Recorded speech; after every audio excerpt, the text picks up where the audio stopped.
OTT platform ही मराठी फक्त चित्रपटाची गरज नाही तर मराठी भाषेची गरज आहे। याचं कारण मी आपल्याला सांगतो की चित्रपट बघण्याची जी काही संस्कृती होती, पूर्वी आपण आठवड्यामधनं एकदा चित्रपट बघायचो, नंतर टीव्ही आल्यानंतर दिवसातनं एकदा चित्रपट बघायला लागलो आणि आता ॲडव्हान्स मोबाईल हातात आल्यानंतर आपण दिवसाला एक दोन दोन चित्रपट बघतो हेडफोन कानाला लावून।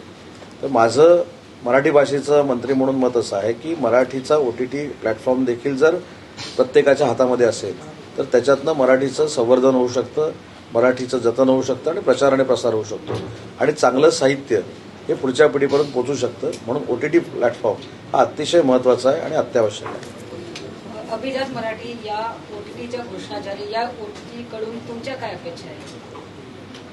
मी सांगितलं ना की मराठीचं जे साहित्य आहे, आता मराठीमधले जे साहित्यिक आहेत त्यांचं सगळं साहित्य ह्या OTT प्लॅटफॉर्मवर असलं पाहिजे।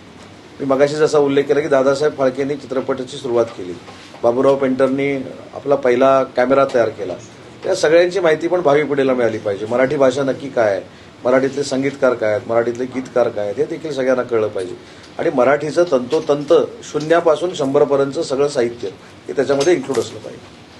अभिजात मराठी या OTTच्या मराठी सिनेमांना आपल्या हक्काच्या व्यासपीठ मिळेल असं तुम्हाला वाटतं का? नाही, मला असं वाटतं की OTT प्लॅटफॉर्म हा फक्त मराठी चित्रपटापुरता मर्यादित असू नये, त्याच्यामध्ये सगळं साहित्य असलं पाहिजे, त्याच्यामध्ये तुकारामांचे अभंग देखील ऐकता आले पाहिजे, ज्ञानेश्वरी देखील वाचता आली पाहिजे। तर असं संकोचित वृत्तीनं हा OTT प्लॅटफॉर्म चालता कामा नये।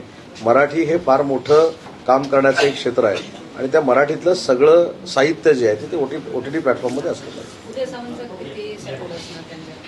नाही, माझा पूर्ण सपोर्ट आहे म्हणून माझ्याच कार्यक्रमात त्याचं उद्घाटन केलं मी। ABP माझा, उघडा डोळे बघा नीट।